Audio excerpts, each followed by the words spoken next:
All right, welcome back, everybody. Ready for another deep dive? Definitely. Always up for a good deep dive. Well, this time we're going deep on Tesla, the electric car kings. But it's not about their latest model or anything like that. This is about their self-driving dreams, specifically how those dreams are hitting a bit of a roadblock over in Europe. Yeah.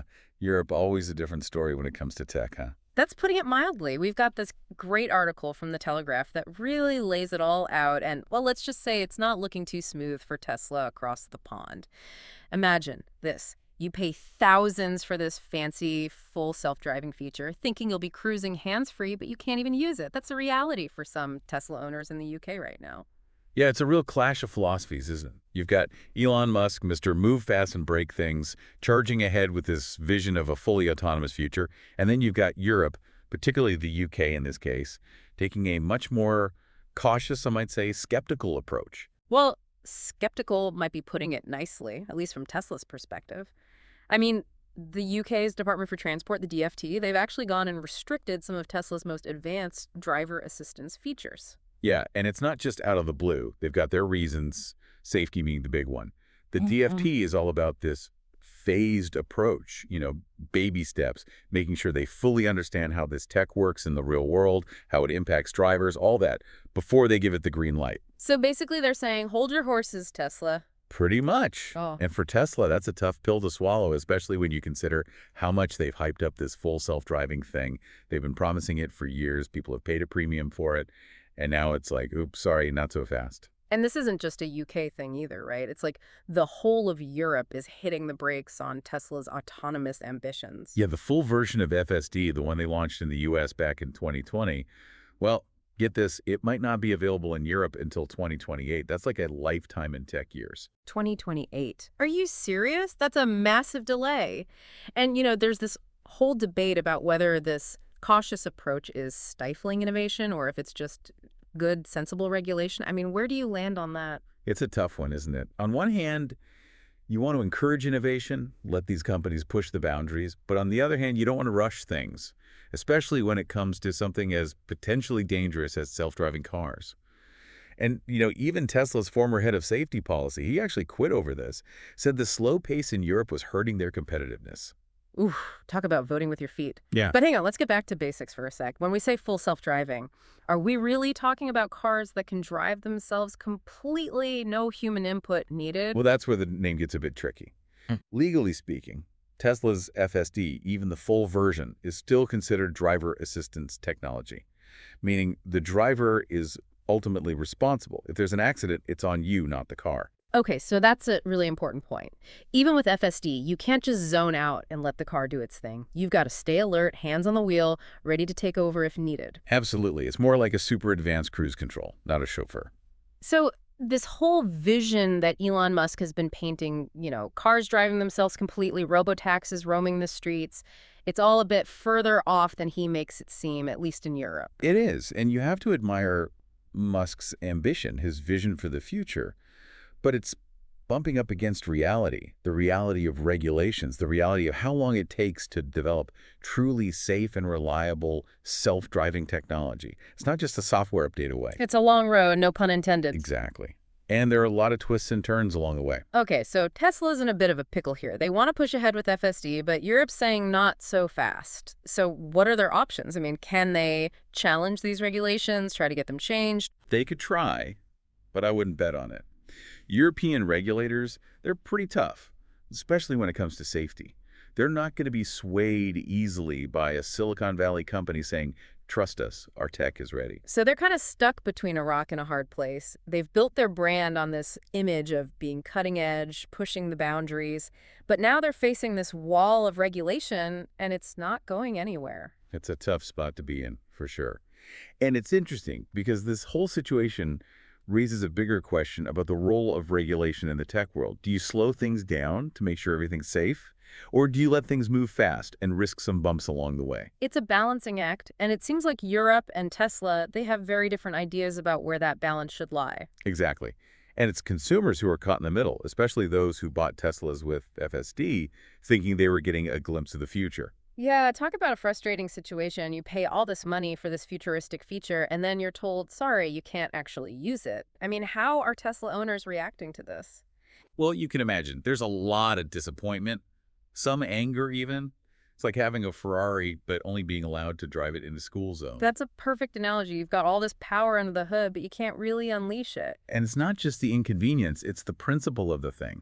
People feel like they were promised something that's not being delivered. It's a classic case of technology outpacing the rules, isn't it? Tesla's pushing the envelope, but the law and regulations, they just haven't caught up. Yeah, and that gap, that disconnect, it's creating real problems for real people. So what happens now? Are Tesla owners in Europe just stuck waiting for 2028 to roll around? Is there any chance they might get access to some of these features sooner? Well, that's where things get a little interesting. There might be a way for Tesla to partially unlock some of those FSD capabilities sooner, but it involves a bit of a strategic maneuver. They could potentially try to get exemptions to the current regulations. Exemptions, like a special pass to use self-driving features. Exactly. It wouldn't be the full FSD experience, but it could allow for things like hands-free driving on certain roads, similar to what Ford was able to secure for its Mustang Mach-E in the UK. Hold on, Ford's already doing this. So Tesla's not even the first to get their foot in the door with these exemptions? Right. Ford got approval for their Blue Cruise system, which allows for hands-free driving on pre-mapped motorways. It's a limited form of self-driving, sure, but it's a step in the right direction, at least from their perspective. Interesting. So there is a precedent for this, but will Tesla actually go for it? I mean, wouldn't it be a bit of a climb down for them? They're all about pushing for the full shebang, not settling for half measures. It's a tough call, no doubt. On one hand, these exemptions would let them give their European customers at least some of what they paid for. And it'd give them a way to keep up with the competition, like Ford, who are already offering this limited hands-free driving over there. Right, but on the other hand, it's kind of admitting that their full FSD system isn't quite ready for prime time in Europe, which is not exactly the message they want to send. It's a PR dilemma as much as a technical one, isn't it? Oh, absolutely. And it goes to show, innovation isn't always a straight line. Sometimes you have to adapt, be flexible, even compromise a little to get where you want to go. So it's a choice, full speed ahead and hope the regulations catch up, or take a detour, get those exemptions, and give their customers something, even if it's not everything, in the meantime. And we haven't even touched on the legal challenges they're facing, and those are just as messy. Oh, yeah, that's right. There's a whole other layer to this story. We've got lawsuits, whistleblowers, allegations that Tesla's not being totally honest about the safety of its tech. Juicy stuff. And it raises some serious questions about how we hold these companies accountable as they develop these powerful, potentially dangerous technologies. All right, we'll dive into all of that next time. But for now, it seems like Tesla's self-driving ambitions, they're facing some serious turbulence, both in Europe and here at home. Buckle up, folks. It's going to be a bumpy ride. I wouldn't want to be in Elon Musk's shoes right now, that's for sure. Me neither. But hey, that's what makes this stuff so fascinating to talk about, right? It's not just about the tech. It's about the people, the politics, the ethics, the whole shebang. The human side of technology, that's where the real story lies. Couldn't have said it better myself. All right, we'll leave it there for now, but make sure you join us next time as we go even deeper into the world of Tesla's self-driving saga. We'll be uncovering all the twists and turns, so don't miss it. All right, so we left off talking about Tesla facing roadblocks in Europe. But that's not the only headache they've got right now. Right, we teased a bit about some legal drama. This isn't just about regulations anymore, is it? It's not. Right. This is about some pretty serious allegations coming from inside Tesla itself. A former employee, an engineer who actually worked on their autopilot team.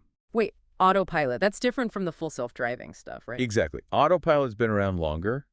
Think of it as a super advanced cruise control. It can handle some things on its own, but the driver still needs to be paying attention, ready to take over. But this former employee is saying Tesla hasn't been totally upfront about how safe autopilot really is. So this isn't just a case of, oh, the tech needs a bit more tweaking. This is more like a they're hiding stuff kind of claim. Yeah, it's pretty explosive stuff. Right. This engineer, we'll call him John Doe for now, is saying Tesla has been downplaying the number of accidents that involve autopilot, sweeping things under the rug, basically, and that they haven't fixed some known problems with the system, even though they're aware of them. That's a big deal, especially coming from someone who was on the inside. So what's Doe's beef? What's he actually alleging? Well, He's gone as far as filing a lawsuit against Tesla, accusing them of misleading the public, and get this, putting people at risk by not addressing these safety issues. His claim is that Tesla's more concerned with protecting their image and their profits than they are with making autopilot as safe as possible. Strong words, but does he have anything to back them up? I mean, anyone can make accusations, right? He says he does. Due claims to have internal documents, emails, reports, all sorts of evidence that show Tesla engineers knew about problems with autopilot, like, for example, the system not recognizing objects correctly, things like that. But he says those warnings were ignored by higher-ups. Okay, now that is worrying, if true. It makes you wonder about their priorities, right? Well, it does. I mean, we're talking about a system that's controlling a car, a machine that weighs thousands of pounds and can move at high speed. Any glitches, any errors in the code, those can have real-world consequences. Yeah, not exactly like a software bug that crashes your computer. This is people's lives we're talking about. So how's Tesla responding to all this? I mean, they can't just ignore lawsuit, right? Of course not. They've issued statements calling Doe's claims baseless, suggesting he's disgruntled, trying to cause trouble, that kind of thing, which is kind of what you'd expect them to say, right? Yeah, they're not going to come out and say, yeah, you got us red-handed. But how much weight do Dubow's claims actually carry? Can he prove any of this? That's what the courts will have to decide. It's all going to come down to the evidence he has and whether it's credible. And, legal battles like this can drag on for years. So we're not going to get a resolution anytime soon. But regardless of how it all shakes out, this case raises some big questions about self-driving tech in general, doesn't it? It really does. I mean, it gets to the heart of transparency and accountability. We're talking about machines making decisions that can potentially impact people's lives, even cause harm. The public needs to be able to trust that these systems are being developed and tested rigorously, ethically, and with safety being the top priority. Totally. It's like, if you're going to let a computer drive your car, you better be damn sure that computer knows what it's doing and that the company that built it is being straight up with you about any risks involved. Absolutely. And that's why this case is so significant. It's not just about Tesla.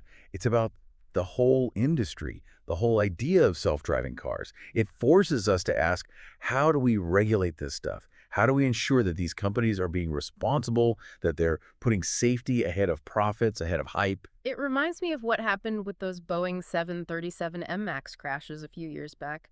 Remember how internal documents and whistleblowers revealed that there were safety concerns that had been basically ignored?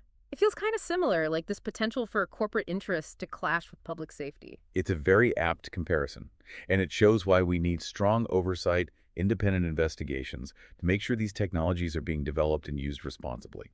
We can't just take these companies at their word when it comes to safety, especially when lives are potentially on the line. So, where do we go from here? What are the possible outcomes of this lawsuit? And what could it mean for Tesla's self-driving dreams, both for autopilot and for the full self-driving stuff we were talking about earlier? Well, if Doe's allegations are proven, it could be huge. We're talking massive fines, damage to their reputation, maybe even stricter regulations on autopilot. And on a broader level, it could really shake public confidence in Tesla's self-driving tech, make people think twice before using those features, even if they are available. Yeah, no one wants to feel like they're a guinea pig for technology that might not be fully baked, especially if there's a sense that the company's cutting corners or being shady about the risks. Exactly. So yeah, there's a lot at stake here. This case could have a ripple effect that extends far beyond this one lawsuit. It's like one roadblock after another. First the regulations in Europe, now this legal challenge in the US. It's making me wonder if maybe this whole self-driving future, maybe it's not as close as we thought. It might be further off than Elon Musk wants us to believe, that's for sure. I mean, look, the technology is impressive. There's no doubt about that. But there are still a lot of hurdles to clear. And it's not just about the tech itself. It's about the laws, the regulations, the public perception, and as this case highlights, the ethics of it all. The ethics, right. We haven't even touched on that yet, and it's a whole other can of worms. I mean, how do you program a car to make moral decisions? How do you teach it right from wrong? It's mind-boggling stuff. It is, but it's a conversation we need to have. Yeah. Because those ethical considerations, those are going to become more and more important as this technology advances. All right, well, buckle up, everyone, because we're about to go even deeper down the rabbit hole. Next time, we're going to tackle the ethical dilemmas of self-driving cars. Get ready for some serious mind-bending stuff. This is where things get really interesting, because we're not just talking about lines of code anymore. We're talking about the fundamental question of what it means to trust our safety, our lives even, to machines. And that's a question that all of us need to grapple with, whether we're excited about this self-driving future or a little bit terrified by it. So join us next time as we explore the uncharted territory of self-driving ethics. It's going to be a wild ride. Okay, so we've talked about the laws, the lawsuits, but now, like, the really big question, the ethics of all this. Self-driving cars, making decisions that could, impact people's lives. It's heavy stuff. It is. Because driving, up until now, it's been a human thing, right? We make judgment calls, we react to the unexpected. But when you hand that control over to a computer, well, it's a whole new ballgame, ethically speaking. Exactly. Like, Right. what happens when a crash is, like, unavoidable? Does the car swerve to save a pedestrian, even if it means putting the passengers at risk? How does it even choose? That's the classic thought experiment, the trolley problem, brought to life on the roads. Hmm. And there's no easy answer. Philosophers have been debating this for centuries, and now we're asking engineers to program these moral dilemmas into algorithms. It's kind of freaky, right? We're talking about life or death decisions, not just some abstract idea anymore. This is code that could be operating in the real world pretty soon. And it's not just those extreme cases either. Even in everyday driving, there are ethical considerations. How aggressively should a self-driving car merge? Should it always follow the rules perfectly, even if it means causing a delay? So it's like we're not just teaching these cars to drive, we're trying to teach them to drive nicely, to make judgments about what's the right thing to do. Which is insanely hard. We humans, we do this instinctively based on years of experience, social cues. But to program that into a computer, that's a whole other level of complexity. So how do they even start? Are there like rules for programming ethics? Is there a self-driving cars for dummies moral edition handbook out there somewhere? If only. No, in a very active area of research, there were different approaches being explored. Some folks think you program in strict rules like always prioritize human life. But then you get into tricky situations. What if it's a choice between two lives? Whose life is more important? Right. It's a moral maze. And even we as humans, we don't always agree on what's the right call. So how can we expect a computer to figure it out? And that leads to another approach, which is try to teach these systems to learn from us, from human behavior. Hmm. But then you've got the problem of, well, we're not perfect. We make mistakes. We get emotional. Sometimes we drive like jerks.